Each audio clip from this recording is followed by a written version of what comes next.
Memoirs of the life, religious experience, ministerial troubles and labors of Mrs Zilpha Elaw.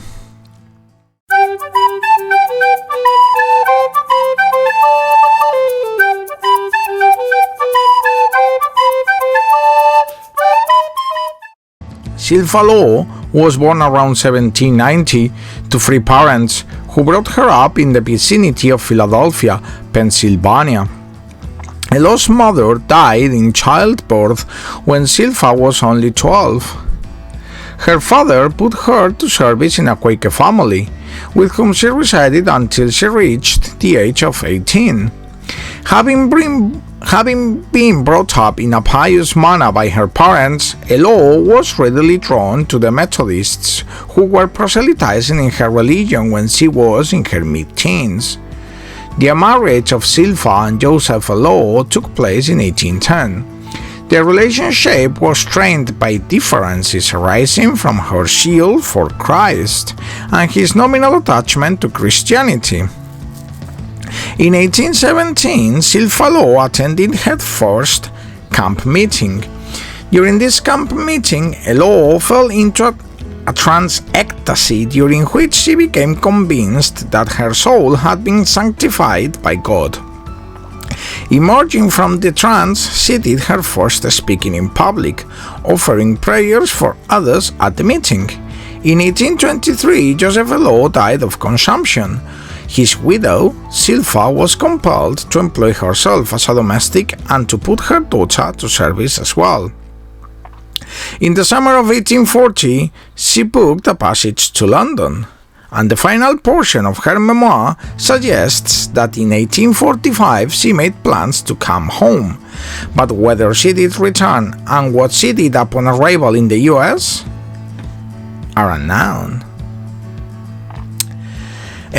Elaw's autobiography recounts in detail many kinds of trials that a black woman had to face in order to make herself heard in a world whose institutions were controlled by men.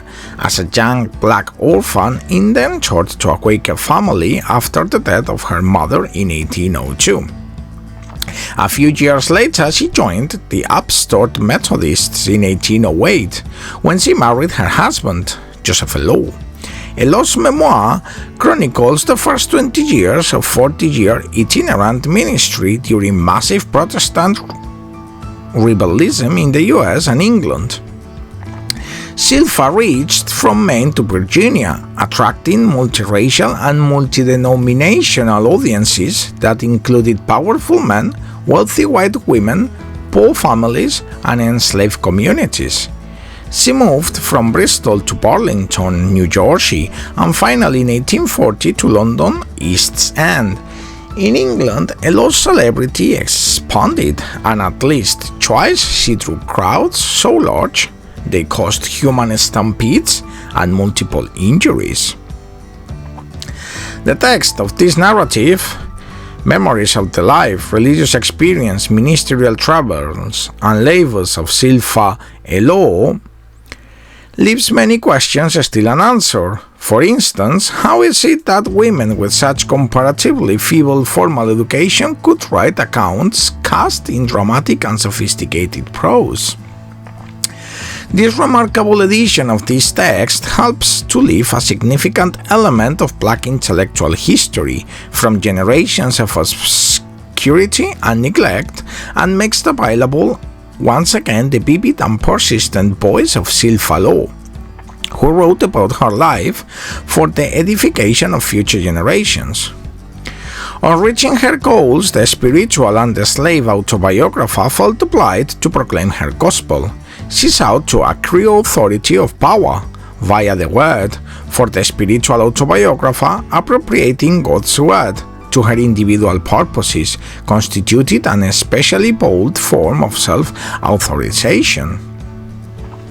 Ample evidence in the Afro-American spiritual autobiography traditions testifies to the fact that these kinds of visionary experiences arising from intervals when God strikes the convicted sinner dead to all but heavenly revelations were by no means exceptional. This autobiography, together with the one of Jarena Lee, introduces us to the true woman of 19th century America. This narrative helps us recognize the little-known figures as foremother of the black feminist literary tradition. Thanks for watching.